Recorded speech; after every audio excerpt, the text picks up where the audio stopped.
عظیمت جرأت و ہمت کا ہے اظہار، سیدھی بات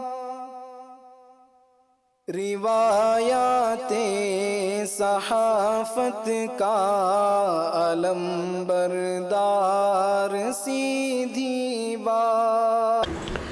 ناظرین گرامی، السلام علیکم ورحمۃ اللہ وبرکاتہ۔ سیدھی بات کے تازہ ترین پرائم ٹائم میں آپ لوگوں کا استقبال ہے۔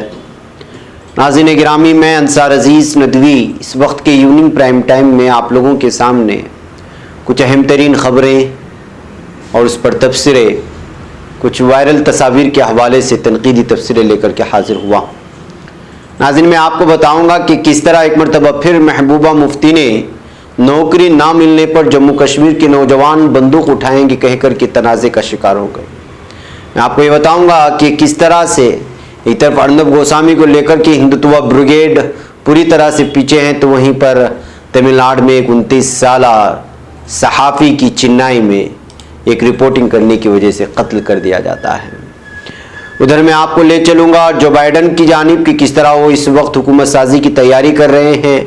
آج اردو کی بھی بات ہوگی، اس لیے کہ شاعر مشرق کی آج سالگرہ ہے، اور کیا بہار میں نوجوانوں کا دل جیتنے میں تیجسوی یادو کامیاب ہوئے، کیا وہ نتیش کی انتخابی کشتی ڈبو پائیں گے، ساری چیزوں پر میں بات کروں گا، اس پر تفصیلات رکھوں گا۔ اس سے پہلے آپ لوگوں سے درخواست ہے کہ جن احباب نے ہمارے چینل کو سبسکرائب نہیں کیا ہے سبسکرائب کریں گے، اور ہماری ان ویڈیوز کو دوسروں تک پہنچانے میں مدد کرتے ہوئے لنک کو شیئر بھی کریں۔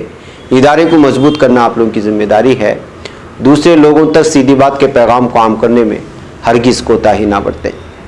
بہرکیف ناظرین، آئیے چلتے ہیں اگلی خبر کی جانب۔ سب سے پہلے بات کر لیتے ہیں اس وقت کی سب سے ہنگامہ خیز خبر، جس کو لے کر کے میڈیا والے بہت ہی زیادہ غصے میں بھی نظر آ رہے ہیں، اور وہ لوگ بھی جو جموں کشمیر کو لے کر کے ہمیشہ سرخیوں میں بنے رہتے ہیں۔ جموں کشمیر کی سابق وزیر اعلیٰ محبوبہ مفتی نے اشتعال انگیز بیان دیتے ہوئے ریاست میں بندوق اٹھانے والوں کی حمایت کی ہے۔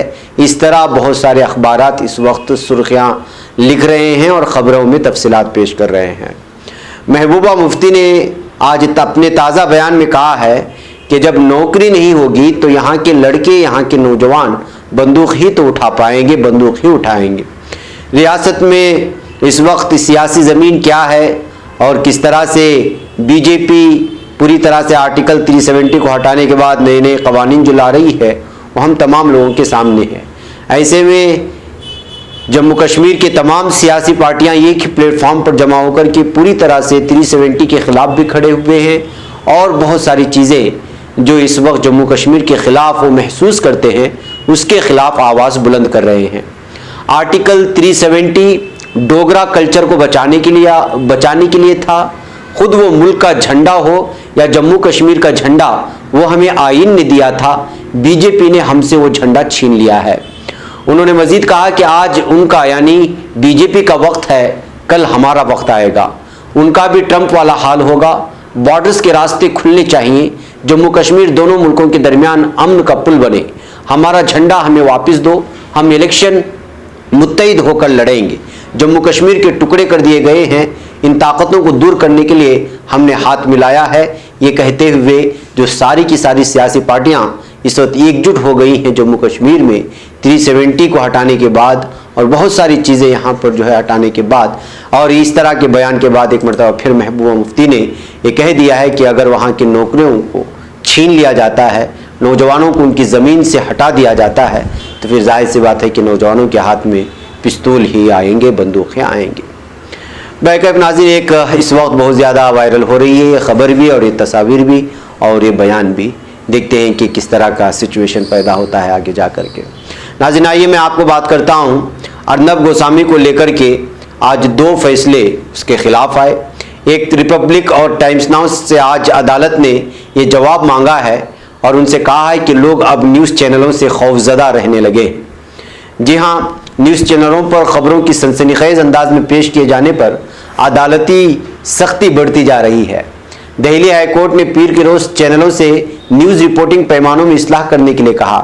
عدالت کا کہنا ہے کہ لوگ پریس سے ڈرے ہوئے ہیں اور دوردرشن کا دور موجودہ دور سے زیادہ بہتر تھا۔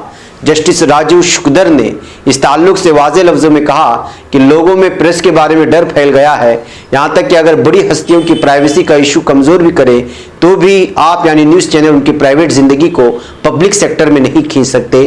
عدالت نے کہا کہ مجھے لگتا ہے کہ بلیک اینڈ وائٹ اور دوردرشن کا دور ہی بہت بہتر تھا۔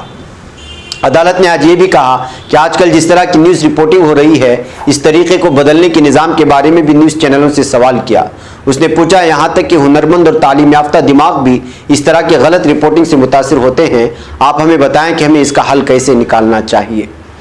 یہ تبصرہ اس وقت کیا گیا جب عدالت 4 بالی ووڈ ایسوسی ایشنز اور 34 فلم سازوں کے ذریعے ریپبلک ٹی وی اور ٹائمز ناؤ کی بالی ووڈ ہستیوں کے خلاف رپورٹنگ پر لگام کسنے کے لیے داخل عرضی پر سماعت کر رہی تھی۔ بالی ووڈ ایسوسی ایشنز نے دونوں چینلوں کے ذریعے کی گئی رپورٹنگ اور بالی ووڈ ہستیوں کے خلاف کیے گئے تبصروں کو غیر ذمہ دارانہ اور بے عزتی پر مبنی قرار دیا تھا، اور اسی پر سنوائی ہوتے ہوئے آج دونوں چینلوں سے جواب طلب کیا ہے عدالت نے۔ اور ادھر آج ممبئی ہائی کورٹ سے بھی ریپبلک ٹی وی کے ایڈیٹر ارنب گوسوامی کو عبوری ضمانت دینے سے انکار کر دیا ہے، یعنی دونوں طرف جھٹکا لگا ہے۔ ممبئی ہائی کورٹ نے ارنب سے نچلی عدالت میں ضمانت کی درخواست دائر کرنے کو کہا، اس کے بعد ارنب گوسوامی کی جانب سے علی بابا سیشن کورٹ میں ضمانت کی درخواست دائر کی گئی۔ 5 نومبر کو رائے گڑھ پولیس نے ارنب گوسوامی کو انوئے نائک خودکشی کیس میں ممبئی سے گرفتار کیا تھا، اور یہ ساری چیزیں آپ لوگوں کے سامنے ہیں۔ ارنب گوسوامی کی گرفتاری کے بعد بی جے پی کس طرح ان کے دفاع میں آ گئی، اور ہندوتوا بریگیڈ پوری طرح سے کس طرح اس وقت سوشل میڈیا میں متحرک ہیں، آپ جانتی ہیں۔ لیکن ایسے میں ایک سچے صحافی کا قتل کر دیا جاتا ہے، لیکن اس سلسلے میں کوئی بات نہیں کرتا۔ جہاں چنئی سے آ رہی خبر ہے، یہ تصاویر آپ دیکھ لیں، ایک رپورٹر ہے تملین ٹی وی چینل کا، اور اس نے یہاں پر گاؤں میں گانجا کے خلاف اور غیر قانونی کانکنی کے خلاف رپورٹنگ کر رہا تھا، اسی کے چلتے اس کا قتل کر دیا گیا ہے۔ تمل ناڈو کے کندراتور علاقے میں یہ معاملہ پیش آیا، اور وہیں پر یہ اللیگل چل رہا تھا، تمام گانجا بیچنا اور دیگر غیر قانونی سرگرمیاں چل رہی تھی۔ اس صحافی کا نام موسیس بتایا جا رہا ہے، اور مقامی سطح کے اہم ترین سماجی معاملات کو اور مسائل کو یہ اخبارات میں پیش کرتا تھا، لیکن اچانک گانجا فروخت کرنے والوں کے خلاف، غیر قانونی کانکنی کرنے والوں کے خلاف جب اس نے لکھا، اس کا مرڈر ہو جاتا ہے، لیکن اس کے تئیں کوئی بولنے والا نہیں ہے، نہ سوشل میڈیا میں احتجاج کرنے والا ہے۔ لیکن ارنب گوسوامی جو نفرت پھیلاتا رہا، دو سماج اور طبقات میں دوریاں پھیلاتا رہا، عداوت پیدا کرنے کی کوشش کرا، اس کو لے کر کے سوشل میڈیا میں انصاف کا مطالبہ ہوتا ہے۔ یہ ہے بدلتے ہندوستان کی ایک ایسی تصویر جس پر جتنا بھی افسوس کیا جائے بہت ہی کم ہے۔ ناظرین، آئیے میں آپ کو ایک اور خبر کی جانب لے چلوں، اور وہ خبر ہے بہار کی۔ بہار میں اس وقت تیجسوی یادو ہیرو بنتے جا رہے ہیں، اور جب سے ایگزٹ پولنگ میں ان کا نام بڑھ چڑھ کر ان کی جیت کی بات ہو رہی ہے تو الگ الگ طرح سے تبصرے آ رہے ہیں۔ آج ایک تبصرہ ایک چینل نے کیا کہ بہار اسمبلی الیکشن کے نتائج آنے میں اب بس کچھ وقت رہ گیا ہے۔ بہار کی سیاست ہر 15 سال پر بدلتی ہے۔ مشہور جے پرکاش نارائن آندولن میں دکھائی دینے والا رجحان اس سال کی بہار الیکشن میں پھر سے نظر آ رہا ہے۔ لالو رابڑی کی جوڑی نے 15 برسوں تک ریاست میں حکومت کی، پھر نتیش کمار نے 2005 سے 2020 تک اقتدار سنبھالا۔ اب بہار کے نوجوانوں نے ذات پات سے اوپر اٹھ کر تبدیلی کے لیے ووٹ دیا ہے۔ 3 دہائیوں سے زیادہ وقت میں پہلی بار نوجوان اس الیکشن میں ذات اور مذہب سے پرے جا کر ایک لیڈر منتخب کرنے کے طور پر ابھرے۔ 10 نومبر کو یہ طے ہو جائے گا کہ بہار کے عوام نے تبدیلی کے لیے اس بار کس پر بھروسہ جتایا ہے۔ تمام ایگزٹ پول میں تیجسوی یادو کی قیادت والے مہا گٹھ بندھن کو سبقت ملنے کا اندازہ جتایا جا رہا ہے۔ ایگزٹ پول تو انتخابی پنڈتوں کے جائزے اور سروے پر مشتمل ہوتا ہے، لیکن بہار الیکشن سے منسلک ایک بات نتائج آنے سے پہلے واضح ہو چکی ہے، اور وہ یہ ہے کہ بہار کے نوجوانوں نے اس بار تبدیلی کے لیے نوجوان لیڈر تیجسوی یادو کو ایک موقع دینے کا ذہن بنا لیا ہے۔ مشرقی چمپارن کے موتیہاری میں مہاتما گاندھی سینٹرل یونیورسٹی میں ایک نوجوان ووٹر کہتا ہے، میں ایک راجپوت ہوں، 2010 اور 2015 میں بی جے پی کے ساتھ تھا، لیکن اس بار میں تیجسوی یادو کے حق میں ہوں۔ ہم نتیش کمار کو ہٹانا چاہتے ہیں۔ ہم نوجوان ہیں اور واضح طور پر نوجوانوں کے بارے میں سوچیں گے۔ ہمیں نوکری چاہیے، روزگار چاہیے، جب میں نے NTPC میں نوکری کے لیے درخواست دی تھی تب سے اب تک 2 سال ہو گئے، اب تک اس کا کچھ نہیں ہوا۔ تو ناظرین، یہ ایک نوجوان کی کہانی نہیں تھی، بلکہ بہار میں پھیلے ہوئے ان ہزاروں بلکہ لاکھوں کی تعداد میں موجود بے روزگاروں کی وہ آواز تھی جو اس وقت ایک راجپوت کہہ رہا تھا، اور وہ صاف طور پہ اس بات کو مان رہا تھا کہ BJP کو پہلے ووٹ دیا تھا، لیکن اب ہم بدلاؤ چاہتے ہیں اور نوجوانوں کے سلسلے میں سوچتے ہیں۔ اور اس وقت تیجسوی یادو یہاں کے نوجوانوں کے لیے جو بے روزگار ہیں، ہر طرح سے پریشان حال ہیں، ان کے لیے امید لاتے ہوئے نظر آ رہے ہیں۔ اب دیکھنا یہ ہے کہ 10 تاریخ کو جن رپورٹروں نے یا جن رپورٹوں نے یا جن چینلوں نے یہ ایگزٹ پول میں ثابت کیا ہے کہ تیجسوی یادو اگلے وزیر اعلیٰ بنیں گے بہار کے، وہ کیا سچ ثابت ہوں گے یا پھر کوئی اور ہی سیاسی چال نکل کر کے سامنے آئے گی۔ ناظرین، ادھر امریکہ میں بائیڈن حکومت سازی کی تیاری کر رہے ہیں۔ امریکہ کے صدارتی انتخابات 2020 کے غیر حتمی و غیر سرکاری نتائج کے مطابق نومنتخب صدر جو بائیڈن اور نائب صدر کاملا ہیرس نے انتقالی اقتدار کے بعد کی ترجیحات واضح کر دی ہیں، یعنی اقتدار کو منتقل کرنے کی، جن میں صدر ٹرمپ کی بعض پالیسیوں پر نظر ثانی بھی شامل ہے۔ دوسری جانب انتخابات میں مبینہ بے ضابطگیوں کے خلاف صدر ٹرمپ کی انتخابی مہم کی جانب سے دائر درخواستوں پر سماعت پیر سے ہوگی۔ بائیڈن اور ہیرس نے ایک ویب سائٹ متعارف کی ہے جس میں بتایا گیا ہے کہ حکومت ملنے کے بعد ان کی پہلی ترجیح کورونا وائرس، معیشت، موسمیاتی تبدیلی اور نسل پرستی سے نمٹنا ہوگا۔ ویب سائٹ پر بائیڈن اور ہیرس نے اس عزم کا اظہار کیا ہے کہ وہ اپنا عہدہ سنبھالنے کے بعد پہلے ہی دن سے قیادت کرنے کی تیاری کر رہے ہیں۔ ویب سائٹ کو بائیڈن ہیرس صدارتی منتقلی کا نام دیا ہے، جس کے مطابق بائیڈن اور ہیرس کی انتظامیہ جن چیلنجز کا مقابلہ کرے گی ان میں قوم کی صحت کا تحفظ، کامیابی کے مواقع، نسلی مساوات کا فروغ اور موسمیاتی تبدیلی کے بحران سے لڑنا شامل ہے۔ انہوں نے یہ بھی اعلان کیا ہے کہ ہم ایک امریکہ کے لیے کھڑے ہوں گے اور ہم پہلے کی نسبت مزید مضبوط بھی ہوں گے۔ ناظرین، بائیڈن کے مشیروں کا کہنا ہے کہ صدارتی دفتر میں کام کے پہلے روز بائیڈن پیرس معاہدے اور عالمی ادارے صحت کا دوبارہ حصہ بننے کا منصوبہ بنایا ہے۔ یاد رہے کہ کورونا وائرس سے متعلق مبینہ گمراہ فراہم کرنے پر صدر ٹرمپ نے امریکہ کو عالمی ادارے صحت اور موسمیاتی تبدیلی سے متعلق پیرس معاہدے سے الگ کر لیا تھا۔ ناظرین، بائیڈن کے منصوبوں میں بعض مسلم ملکوں پر عائد سفری پابندی اٹھانا اور بچپن میں غیر قانونی طور پر امریکہ آنے والے افراد کو امریکہ میں قیام کے پروگرام کی بحالی بھی شامل ہے۔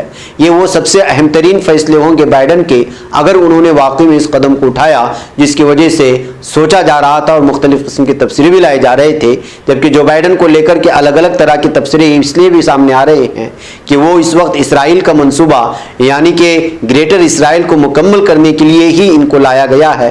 الگ الگ طرح کے اندرونی سیاسی تبصرے ہیں، لیکن دیکھنا یہ ہے کہ بائیڈن کس طرح سے جو ہے حکومت کرتے ہیں اور بالخصوص مشرق وسطیٰ میں اور مسلم ممالک کے ساتھ ان کے کس طرح کے رابطے ہوتے ہیں اور اسرائیل کو لے کر کے ان کی کس طرح کے خیالات ہیں، یہ بھی آنے والے ایام میں پتہ چلے گا۔ بہرکیف ناظرین، آئیے میں ایک اور اہم ترین ہندوستان کی وہ تصویر آپ لوگوں کے سامنے رکھنا چاہتا ہوں جو اس وقت سوشل میڈیا میں بہت زیادہ وائرل ہوئی۔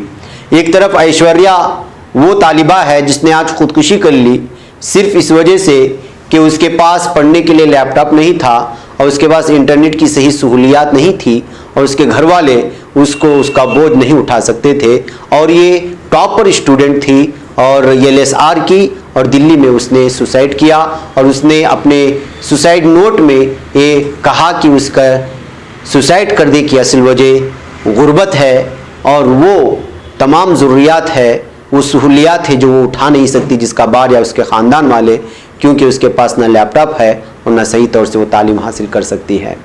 ایک طرف یہ ہے جس کی وجہ سے جو ایک طالبہ پوری طرح سے خودکشی کر لیتی ہے، دوسری جانب ایک بالی ووڈ کی ایکٹرس ہے جس کو Y+ سیکورٹی دی جاتی ہے صرف اس لیے کہ وہ جو ہے BJP کی چاہنے والی ہے۔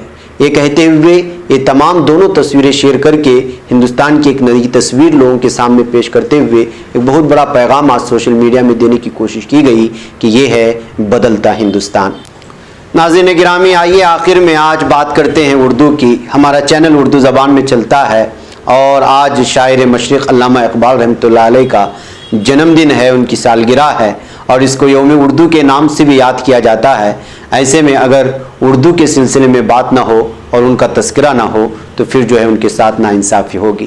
اسی کے چلتے میں فیصل ظفر اور سعدیہ امین کی تحریر کا کچھ اقتباس آپ لوگوں کے سامنے رکھتے ہوئے پھر آپ لوگوں سے اجازت لینے کی کوشش کروں گا کہ شاعر مشرق علامہ محمد اقبال 9 نومبر 1877 کو سیالکوٹ میں شیخ نور محمد کے گھر پیدا ہوئے۔ ماں باپ نے نام محمد اقبال رکھا۔ انہوں نے ابتدائی تعلیم سیالکوٹ میں حاصل کی اور مشن ہائی اسکول سے میٹرک اور میری کالج سیالکوٹ سے FA کا امتحان پاس کیا۔ شعر و شاعری کا شوق بھی آپ کو یہیں سے پیدا ہوا اور اس شوق کو فروغ دینے میں آپ کے ابتدائی استاد مولوی میر حسن کا بڑا دخل تھا۔ لاہور کے بازار حکیمہ کے ایک مشاعرے میں انہی دنوں اقبال نے ایک غزل پڑھی جس کا ایک شعر تھا، موتی سمجھ کے شان کریمی نے چن لیے قطرے جو تھے میرے عرق انفعال کے۔ اس شعر کا سننا تھا کہ محفل مشاعرے میں موجود افراد پھڑک اٹھے اور مرزا ارشد گورکانی نے اسی وقت پیشن گوئی کی کہ اقبال کا شمار مستقبل کے عظیم شعراء میں ہوگا۔ انہی دنوں انہوں نے غزل کے ساتھ ساتھ نظم پر بھی توجہ دی۔ ایک ادبی مجلس میں انہوں نے اپنے اولین نظم ہمالا سنائی تو اسے بہت پسند کیا گیا اور ان کی شہرت پھیلنا شروع ہو گئی۔ اس زمانے میں انہوں نے بچوں کے لیے بھی بہت سی نظمیں لکھی۔ اس کے ساتھ ساتھ مکالماتی بیان مثلا مکڑا اور مکھی، پہاڑ اور گلہری، گائے اور بکری کو بھی نہایت خوبصورت پیرائے میں تخیل کا جز بنا دیا۔ کبھی بچے کی دعا کہہ گئے جو آج ہر اسکول کے بچے کی زبان پر ہے کہ لب پہ آتی ہے دعا بن کے تمنا میری، زندگی شمع کی صورت ہو خدایا میری۔ ناظرین، لاہور اورینٹل کالج میں 1893 سے لے کر 1897 تک سرائیڈون آرنولڈ کے زیر سایہ تعلیم حاصل کرنے کے دوران اقبال نے پہلی مرتبہ جدید فکر کا مطالعہ کیا۔ 1899 میں یہاں سے MA فلسفہ کیا، ساتھ عربی شاعری پڑھانا شروع کی اور معاشرتی و معاشی مسائل پر قلم اٹھایا۔ یونیورسٹی آف کیمبرج سے لا کرنے کے لیے اقبال نے 1905 میں ہندوستان چھوڑا، لیکن فلسفہ ہی تھا جس نے ان کی سوچ پر غلبہ کر لیا۔ ٹرینٹی کالج میں ہیگل اور کانٹ کا مطالعہ کرنے کے بعد وہ یورپی فلسفے کے بنیادی رجحانات سے واقف ہو گئے۔ فلسفے میں دلچسپی نے انہیں 1907 میں ہائیڈ لیبرگ اور میونخ پہنچایا، جہاں نشے نے ان پر گہرے اثرات مرتب کیے۔ خود ان کے الفاظ میں، حکمت مشرق و مغرب نے سکھایا ہے مجھے ایک نکتہ کے غلاموں کے لیے اکثیر دین ہو، فلسفہ ہو، فقر ہو، سلطانی ہو، ہوتے ہیں پختہ عقائد کی بنیاد پر تعمیر۔ تو ناظرین، یہ تھے مشرق شاعر مشرق علامہ اقبال رحمۃ اللہ علیہ۔ ان کی زندگی کی بڑی لمبی داستان ہے اور ان پر نہ جانے اب تک کتنے مقالے لکھے گئے، ان کی اشعار پر نہ جانے کتنی تبصرے ہوئے، کتنی کتابیں لکھی گئیں، نہ جانے کس کس طرح کی جو ہے ان پر جو ہے الگ الگ قسم کے ڈیبیٹ ہوتے ہیں۔ کوئی مقرر یا پھر کوئی بیاں کرنے والا ایک شعر لیتا ہے تو ایک ہی شعر کے ارد گرد گھنٹوں گھنٹوں بول جاتا ہے۔ یہ ہے شاعر مشرق علامہ اقبال۔ ہمیں پڑھنا چاہیے ان کے اشعار کو، ان کی کتاب کو، ان کے بہت سارے ایسے مقالات کو جو انہوں نے لکھا ہے، تاکہ ہم سمجھ سکیں کہ ان کا تخیل کیا تھا اور ان کی فکر کیا تھی۔ ناظرین، مجھے یہاں پر اجازت دیں۔ والسلام علیکم ورحمۃ اللہ وبرکاتہ۔ خبر پڑھنے کا تم نے بھی عجب انداز پایا ہے، رواداری کے جذبے نے بھی تم پہ ناز پایا ہے، اسی رہ میں محبت کا حسین اعزاز پایا ہے، تمہیں ہر انجمن میں ہم نے تو ممتاز پایا ہے، ممتاز پایا ہے، تمہیں سے ہے ترقی پر عزیز انصار سیدھی بات، عظیمت جرأت و ہمت کا ہے اظہار۔